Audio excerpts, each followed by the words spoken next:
किताबों से मुगल मानसिकता का सफाया। अब भारत पढ़ेगा अपना असली इतिहास। आजादी के बाद से कांग्रेस सरकारों ने देश को वास्तविक स्वतंत्रता से वंचित रखा। अंग्रेजी हुकूमत की तरह कांग्रेस ने भी मानसिक गुलामी का बीज बोया, और उसका सबसे बड़ा जरिया था हमारी शिक्षा व्यवस्था।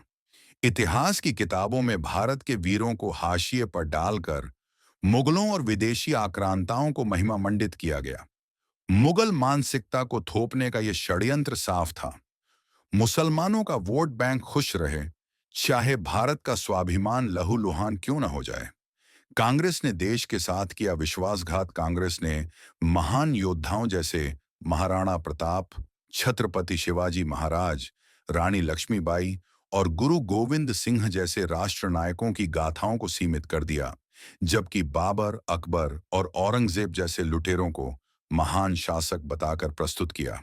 यह हमारे इतिहास के साथ एक संगठित विश्वासघात था। कांग्रेसी कलंक मिटाने की शुरुआत। लेकिन अब समय बदल गया है। मोदी सरकार ने भारतीय शिक्षा के इस कांग्रेसी कलंक को मिटाने की शुरुआत कर दी है। एनसीईआरटी ने मुगलों और दिल्ली सल्तनत से जुड़े तमाम टॉपिक्स को हटाने का ऐतिहासिक फैसला किया है। अब आने वाली पीढ़ी वो इतिहास पढ़ेगी जो सचमुच राष्ट्र गौरव से भरा होगा, न कि गुलामी और आक्रांताओं के गुणगान से। यह फैसला सिर्फ पाठ्यक्रम में बदलाव नहीं है, बल्कि भारतीय आत्मा को उसकी खोई हुई गरिमा लौटाने का यज्ञ है। कांग्रेस ने गुलामी बोई थी। कांग्रेस ने सालों तक अपने वोट बैंक की भूख में भारत के इतिहास को झूठ और आधे सच की चादर से ढक दिया था। लेकिन अब मोदी सरकार ने उस चादर को चीर डाला है।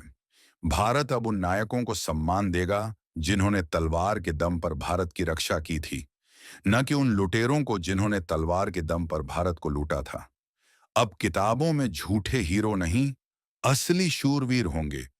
अब बच्चों को गुलामी नहीं, गौरव सिखाया जाएगा। भारत अब अपनी असली कहानी खुद लिखेगा।